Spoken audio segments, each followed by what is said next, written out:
Oke, Assalamualaikum warahmatullahi wabarakatuh. Selamat malam semuanya.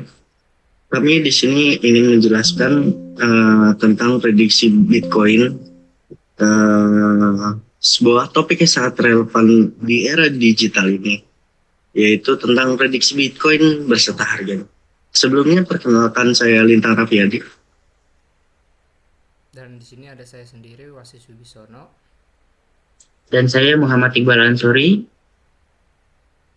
Oke, di di zaman sekarang ketika teknologi semakin maju dan sistem keuangan semakin digital, Bitcoin tidak lagi hanya dikenal oleh kalangan tertentu.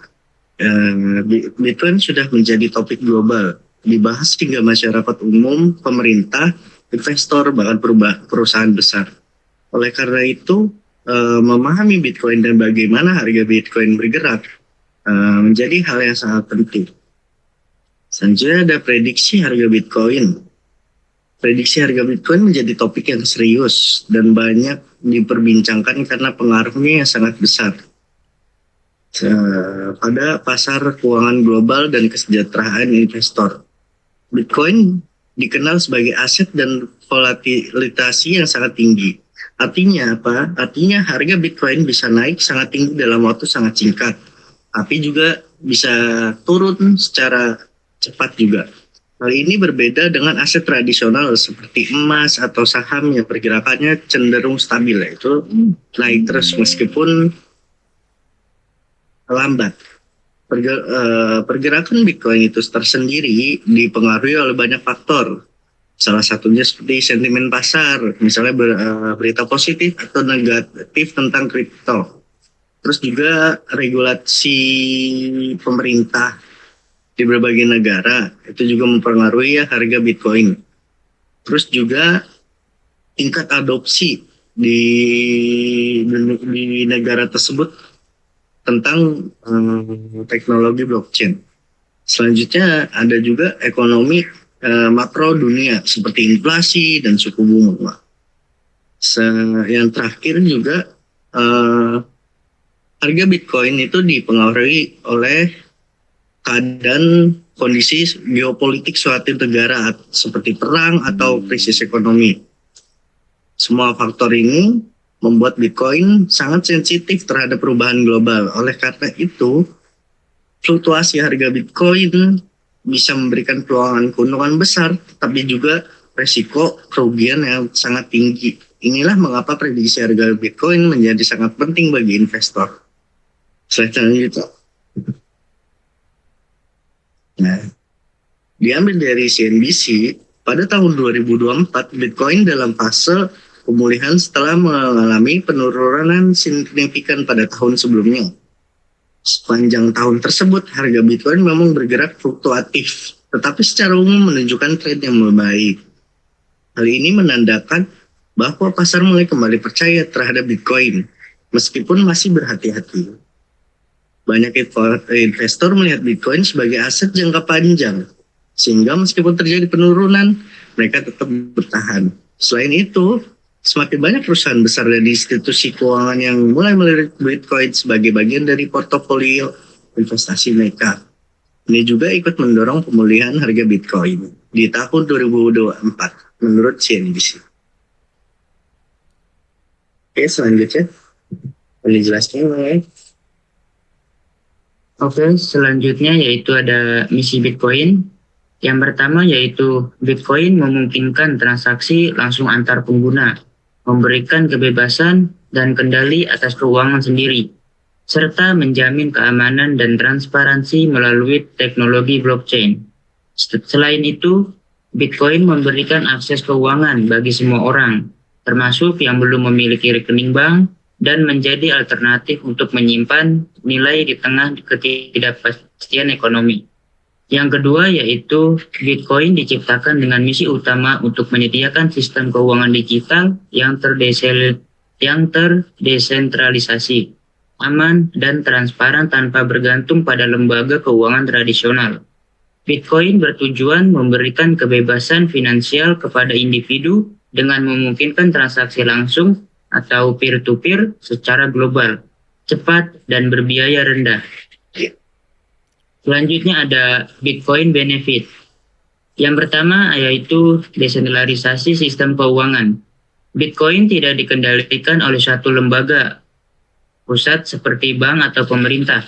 Transaksi dicatat dalam teknologi blockchain yang bersifat transparan dan terdistribusi, sehingga mengurangi risiko manipulasi dan penyalahgunaan data. Yang kedua ada transaksi cepat dan global. Pengiriman aset kripto dapat dilakukan lintas negara tanpa perantara bank dengan waktu yang relatif cepat dan biaya lebih rendah dibandingkan sistem keuangan konvensional, terutama untuk transaksi internasional. Yang ketiga yaitu transparansi dan keamanan data. Setiap transaksi kripto tercatat secara permanen di blockchain dan dapat diverifikasi oleh publik. Penggunaan kriptografi membuat data transaksi sulit dipalsukan dan meningkatkan tingkat keamanan.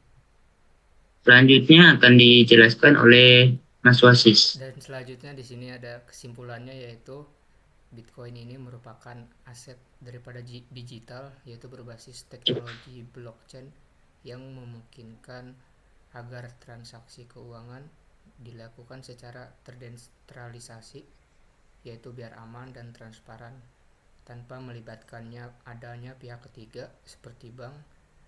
Dengan sistem pencatatan yang terdistribusi, Bitcoin juga mampu mengurangi resiko manipulasi data serta meningkatkan kepercayaan dalam transaksi digital. Sebagai mata uang kripto pertama, Bitcoin memiliki jumlah pasokan yang terbatas, yaitu 21 juta koin doang nih, sehingga berpotensi menjadi alternatif penyimpan nilai atau store of value. Pergerakan harganya juga Bitcoin ini yang cukup dinamis, dapat mencerminkan tingginya minat pasar serta pengaruh faktor global terhadap ekosistem cryptocurrency. Dan selanjutnya mungkin saya akan menjelaskan websitenya. Ya, jadi di sini saya jelaskan websitenya. Jadi bagaikan data berdasarkan data dari saya mengambil dari CoinGecko ini. Jadi Bitcoin itu kalau harganya itu tetap stabil, ada enggaknya sih. 2003 ini kejatuhan dia, mungkin 2003 sepanjang itu dia sideways terus, naik turun. Kita coba buka Januari. Nah ini Januari ini dia runtuhnya atau banyaknya yang sudah menjual daripada Bitcoin tersebut. Bulan Februari. Nah, Februari ini mulai banyak peminatnya lagi. Mulai ada kenaikan di sini. Dari Maret juga mengalami kenaikan. April juga kenaikan yang signifikan. Jadi selama setahun itu Desember, selama setahun Bitcoin pada tahun 2023 sampai 2024 itu harganya terus melambung tinggi. Jadi apa? Ya, Bitcoin ini aset digital untuk masa depan, mungkin 10 tahun ke depan.